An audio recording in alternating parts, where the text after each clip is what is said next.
दोस्तों, किसी शादीशुदा व्यक्ति के पास आपका पैसा फंस गया हो और डूबने वाला हो तो उसकी पत्नी से ऐसा क्या कहें कि पति झक मार के आपका पैसा दे जाए। वीडियो बहुत ही इंटरेस्टिंग है, बहुत ही मजेदार है, बहुत ही ज्ञानवर्धक है। अंत तक जरूर देखिएगा वीडियो को। दोस्तों, अगर आपका भी पैसा किसी शादीशुदा व्यक्ति के पास फंस गया हो, लटक गया हो और वो देने से आनाकानी कर रहा हो, आपके सारे तरीके फेल हो रहे हैं, तो आज जो मैं तरीका आपको बतलाने जा रहा हूं, इसे भी एक बार उस व्यक्ति के साथ ट्राई करके जरूर देखिए। क्या पता आपके पैसे वापस मिल जाएं आपको। दोस्तों नमस्कार, मैं मोहन थवाई एमटेक चैनल में फिर से एक बार आपका स्वागत करता हूं। और अगर आपका चैनल पर पहला विजिट हो तो एमटेक चैनल को सब्सक्राइब करना बिल्कुल ना भूले, साथ ही नोटिफिकेशन की ऑल बटन घंटी को जरूर दबा दीजिए ताकि मेरा आने वाला लेटेस्ट वीडियो आप सबसे पहले देख सके।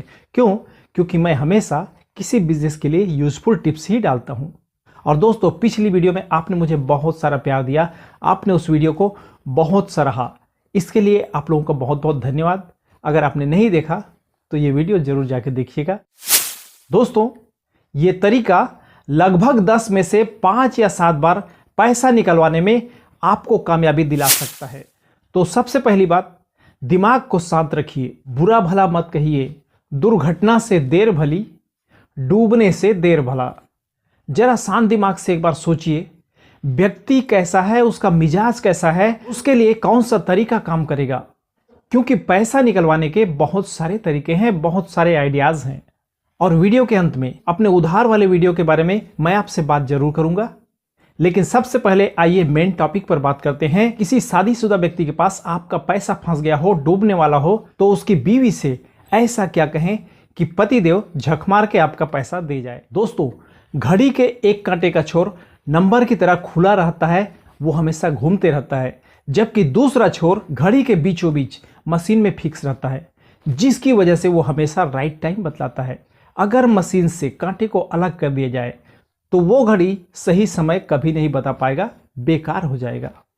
दोस्तों, एक शादीशुदा व्यक्ति का 24 घंटे का पहला भाग यानी कि दिन, अर्थात घड़ी के कांटे की तरह दिन भर वो व्यस्तता में, भाग दौड़ में, पैसे कमाने में और अपनी जिंदगी को बेहतर जीने के लिए जरूरी साधन इंतजाम करने में गुजार देता है। और रात्रि से सुबह होने तक घर पे गुजरता है। और शाम होने के बाद जब घर वापस आता है तो सुबह होने तक वो अपने परिवार के साथ रहता है। वो शांति चाहता है, रिलैक्स चाहता है और परिवार के साथ कुछ पल चैन से गुजारना चाहता है। इसलिए वो बीवी से बहस करने के बजाय चुपचाप उसकी बातों को सुन लेना ज़्यादा बेहतर समझता है। या फिर ये कहें, वो चुपचाप बीवी की बातों को मानता है। ये बातें अक्सर 100 में से 95 लोगों के साथ होता है। अगर पति देव घर में बहस करता है तो उसका रहना मुश्किल हो जाएगा। जाए तो जाए कहाँ, और अगर जाएगा भी तो कितने दिन के लिए, वापस तो वहीं आना है। अर्थात मैं ये कहना चाहता हूं, एक पति का सबसे बड़ा कमजोरी उसका परिवार होता है। ऐसा बहुत कम होता है कि पत्नी कहे और पति उसकी बात न माने। किसी व्यक्ति से पैसा निकलवाने के लिए उसकी बीवी से कैसे बात करना चाहिए, इसे मैं आपको अपने साथ घटे एक घटना के द्वारा बतलाने जा रहा हूं। गौर से सुनिएगा। दोस्तों, एक व्यक्ति 4 साल से मेरा पैसा लग रहा था, करीबन 5,000 रुपए था, क्योंकि खाते में मैंने नाम लिख रखा था, लेकिन चेहरा कैसा है मैं भूल चुका था। और मैंने ये पैसा वसूल किया उसकी बीवी से बात करने के कारण। दोस्तों, ये घटना सन 2017 की है। मेरे शॉप में एक ग्राहक आता था, हमारे स्थान से 5 किलोमीटर करीब दूर। वो अपने गांव पे शॉप स्टार्ट किया था और उसका लेन देन काफ़ी अच्छा था। इस वजह से मैंने उसे क्रेडिट देना स्टार्ट किया। कुछ दिनों के बाद उस व्यक्ति का आना जाना शॉप में बंद हो गया। मैंने उसे फ़ोन किया, तब मुझे पता चला कि वो व्यक्ति दुकान बंद कर चुका है। किसी कारणवश उसने शटर गिरा दिया है पूरी तरह से। अब मैंने सोचा इससे पैसा निकालना ही ज़्यादा बेटर है। मैंने फ़ोन किया, उसने कहा मैं 2-4 दिन में पेमेंट दे दूंगा। मैं 8-15 दिन तक इंतज़ार किया, लेकिन उसका पैसा नहीं आया। फिर मैंने फ़ोन किया तो उसने बोला बस मैं दे दूंगा। और उसके बाद जब मैंने एक बार फ़ोन किया तो पता चला कि उसने उस सिम को बंद कर दिया है। मेरा मोबाइल मुझे उस सिम को बंद बदलाने लगा। अब मेरा एक संपर्क था वो टूट गया। मैं उसके गांव गया एक बार, लेकिन उस व्यक्ति से मुलाकात नहीं हुआ। फिर उसके बाद मैंने 2-3 लोगों के हाथ में लगातार उसको मैसेज देना स्टार्ट किया कि मेरा पैसा भिजवा देना, लेकिन मेरे सारे प्रयास असफल रहे। करीब करीब 1 साल से ऊपर हो गया। मैंने उसके नाम को और उस पैसे को खाते के पीछे पन्ने में लिख कर रख दिया। अब इतने दिनों के जाने के बाद उस व्यक्ति का चेहरा लगभग मैं भूल चुका था। और दोस्तों, दूसरा लॉकडाउन जैसे ही खुलना स्टार्ट हुआ, हमारी गली में एक सब्जी वाला सब्जी बेचते हुए गुजरा। मैंने उसकी आवाज़ सुनी तो मैं दौड़कर गया, उसे आवाज़ दिया, क्या सब्जी है तुम्हारे पास? उसने बोला, मेरे पास केवल लाल भाजी है। उसका ये वाक्य सुना मेरे कानों में घंटी बज गए। क्यों? क्योंकि मैं चेहरा भूल गया था लेकिन उस आदमी के आवाज़ को नहीं भूला था। वो आवाज़ मैं अच्छी तरह पहचानता था। मैं बाहर निकला और उसकी गाड़ी के पास गया और उससे बोला, मेरा पैसा कहाँ है? उसने कहा, दूंगा मैं आपको। कितना पैसा है? मैंने कहा 5,000 रुपये है। आज 4 साल हो गया, अभी तक तूने मेरा पैसा नहीं दिया। उसने कहा, मैं 1-2 दिन में दे दूंगा। मैंने कहा, ठीक है, तुम्हारे गांव के जो व्यक्ति हैं, जो दुकानदार हैं, मेरे कस्टमर भी हैं, एक काम करना, उन्हें ये पैसा दे देना। उसने कहा, ठीक है। मैंने तुरंत उनके गांव के उस दुकानदार से बात किया और मैंने उससे कहा कि आकाश तुम्हें जब पैसा देगा तुम रख लेना, मुझे बता देना। उसने कहा, ठीक है। मैंने उस पुराने ग्राहक से फ़ोन नंबर दोबारा पूछा, उसने अपना नंबर बता दिया। मैंने तुरंत ट्राई किया, घंटी गई। मैं संतुष्ट हो गया। मैं बोला, चल ठीक है, फिर तेरे से बात करूंगा। और वो व्यक्ति चला गया। 8 दिन गुजर गए लेकिन उस व्यक्ति का पैसा दूसरे दुकानदार तक नहीं पहुंचा। और लगभग 8 दिन बाद मैंने उसे फ़ोन किया और फ़ोन उसकी बीवी उठाई और उसने पूछा, कौन? मैंने अपना नाम बताया, अपने स्थान का नाम बताया और मैंने कहा कि आकाश के पास से मेरा करीब 5,000 रुपये आ रहा है। ये उस समय का है जब आप लोग शॉप किया करते थे। अब मैंने तुरंत उससे सवाल किया, वैसे आप कौन बोल रहे हैं? तो उसने कहा, मैं उसकी बीवी बोल रही हूँ। मैंने कहा, भाभी जी प्रणाम, कैसे हैं आप? उसने कहा, अच्छे में। मैंने कहा, भाभी जी, ये बहुत समय से पड़ा हुआ पैसा, अच्छा हुआ आज आपसे बात हो गई। अब मुझे उम्मीद हो गया कि मेरे पैसे मिल जाएंगे, क्योंकि आप बातचीत से काफ़ी समझदार लगती हैं। याद रखिएगा, जब भी पहली वार्तालाप करें किसी की पत्नी से, एक लाइन उनकी तारीफ जरूर करें, उनके सम्मान को थोड़ा बढ़ा दीजिए। मैंने कहा, भाई साहब कहाँ हैं? उन्होंने कहा, बाहर गए हुए हैं। मैंने उनसे कहा, ठीक है, कोई बात नहीं, जब वो आए तो आप उनसे बातचीत कर लीजिएगा। उन्होंने कहा, ठीक है। इसके बाद मैंने करीब 4 दिन बाद दोबारा फ़ोन किया, रात को 8 बजे। तब फ़ोन बीवी ही उठाई और उसने कहा, वो भी खाना खाकर कहीं टहलने गए हैं। मैंने पूछा, क्या आपने बातचीत किया उनसे? उन्होंने कहा, हाँ। मैं बोला, कोई बात नहीं, चलिए मैं समय देख के आपको दोबारा कॉल कर लूँगा। उन्होंने कहा, ठीक है। लगभग 4-5 दिन बाद मैंने फिर फ़ोन किया और जब मैंने फ़ोन किया वही समय था 8 साढ़े 8 बजे के आसपास। उन्होंने फ़ोन फिर से रिसीव किया। मैंने कहा, भाभी जी प्रणाम, कैसी हैं आप? उन्होंने कहा, ठीक है। मैंने कहा, भाभी जी उस पैसे का क्या हुआ जिसके बारे में आपसे चर्चा किया था? उन्होंने कहा, हम लोगों का भी आना जाना उधर नहीं हो रहा है आपके गाँव की तरफ, ऐसा कीजिए आप खुद ही आके ले जाइए। मैंने कहा, कोई बात नहीं, ठीक है। और एक बढ़िया इत्तेफाक था कि उसके दूसरे दिन हमारे यहाँ सड़क के खस्ता हाल की वजह से हमारे नगर के छुटभैया नेता चक्का जाम कर रहे थे, सारी दुकानें बंद करवा रहे थे। मैंने कहा, इससे बढ़िया मौका नहीं हो सकता। मैंने दूसरे दिन शाम 4 बजे वहाँ जाना सही समझा और मैं दूसरे दिन शाम 4 बजे वहाँ गया और मैं भाई साहब से मिला।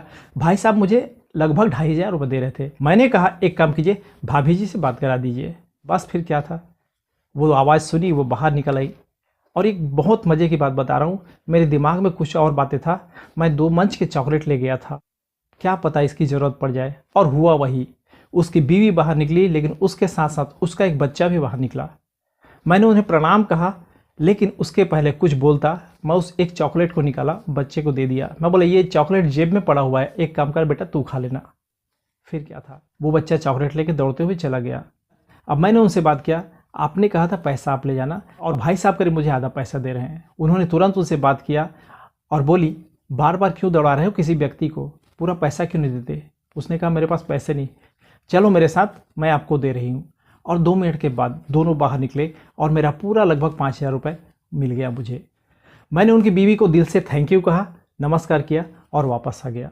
दोस्तों, अगर किसी शादीशुदा व्यक्ति के पास आपका पैसा फंस गया है और किसी भी तरह से आप निकालने में असफल हो रहे हैं, तो पहला काम ये कीजिए, उनकी बीवी से मिलने का प्रयास कीजिए या फिर उनके कॉन्टैक्ट नंबर हासिल कर उनसे फ़ोन में बात करने की कोशिश ज़रूर कीजिए। दूसरी बात, जब आप अपने किसी कर्जदार के बीवी से मुलाकात करें, वो आपसे उम्र में छोटी हो या बड़ी हो, हाथ जोड़कर उन्हें सबसे पहले नमस्कार जरूर कीजिए। और जब आप पैसे के बारे में बात करें तो उन्हें एक लाइन जरूर बोलिएगा कि मुझे पूरा विश्वास है कि आप मेरा पैसा दिलवाने में ज़रूर मदद करेंगी। जब भाई साहब आएँ तो उससे इसके बारे में चर्चा जरूर कीजिएगा। दोस्तों, अगर किसी परिवार में किसी महिला से मुलाकात हो तो उन्हें पैसों की गर्मी न दिखाएं, बल्कि बहुत ही शालीनता से बात करें, विनम्रता से बात करें और इसी तरह से मधुर शब्दों का इस्तेमाल कीजिए। हो सकता है 2-4 प्रयास में आपके जाम हुए पैसे आपको वापस मिल जाएं।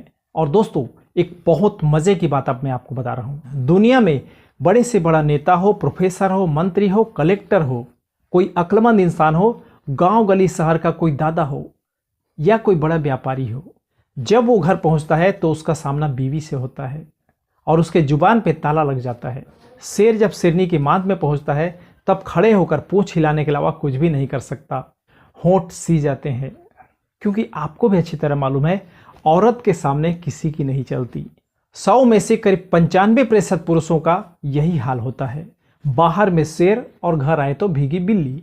बीवी के कहने पर गहना खरीदता है, घर तैयार करता है, अपने बच्चों की शादी के लिए अगर कोई योग्य वर तलाश करता है, जीवन साथी तलाश करता है, तो बिना पत्नी के परमिशन के वो स्वीकृति नहीं देता, वो फैसला नहीं करता। और पत्नी अगर कह दे पति से कि आज आपको घर पर ही रहना है, बाहर नहीं जाना है, मजाल है पति के पैर घर से बाहर निकल जाएं। इसीलिए कहता हूं, अगर आपके सारे प्रयास असफल हो जाए तो ये प्रयास एक बार जरूर करके देखिए, क्या पता आपको सफलता मिल जाए और आपके रुके हुए पैसे आपको वापस मिल जाए। और दोस्तों, ये तरीका मैंने कई बार इस्तेमाल किया है और लगभग मेरा औसत 10 लोगों में से 5 या 7 लोगों का है जहां मैंने पैसा वसूल किया है। और दोस्तों, ये है वो उधार से संबंधित वीडियो जो मैंने पहले भी अपलोड किए हैं। इसमें मैंने बहुत सारे तरीके भी बताए हैं जो आपके पूंजी को डूबने से बचाने में मदद कर सकता है। इसका लिंक भी मैंने डिस्क्रिप्शन पे दे दिया है, साथ ही ऊपर आइकन बटन पर आप टैप करके ये वीडियो भी देख सकते हैं। नंबर 1, ग्राहक भगवान या शैतान। इसमें आपको पता चलेगा ग्राहक की मेंटालिटी क्या होती है।